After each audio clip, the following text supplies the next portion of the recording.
Assalamu alaikum. Alaikum assalam wa rahmatullah. I want to ask about photography.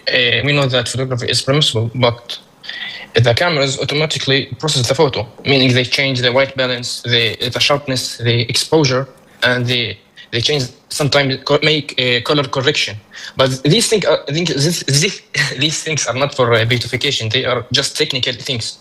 So even your camera now is doing this, but you are not seeing some difference or big difference. No, it's you.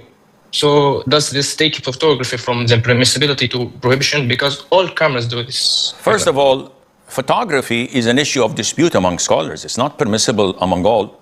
No, it's a huge issue of dispute, as some scholars consider it to be mimicking the creation of Allah Azza wa Jal, and it falls under the main category of al-musawwirun as per the hadith. However, I'm inclined to the opinion that says al-musawwirun is specifically limited for those who either draw a 2D drawing or sculpture a 3D statue. That would fall under the hadith without any doubt.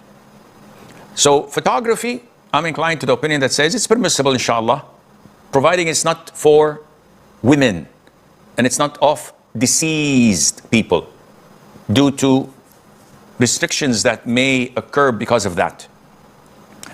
Now, what you've referred to, that some new cameras would adjust the shutter time and the lights and fix some of the exposure and the likes, this is negligible, and it's not changing the creation of Allah. This is the creation of Allah. Once you see the picture, you say that this is that individual I took a picture of.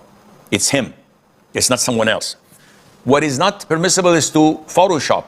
Well, you will remove some of the pimples or the wrinkles, or dye the hair, or make the person's nose smaller and make him more handsome or uglier, depending on what you want of the end result. This is haram.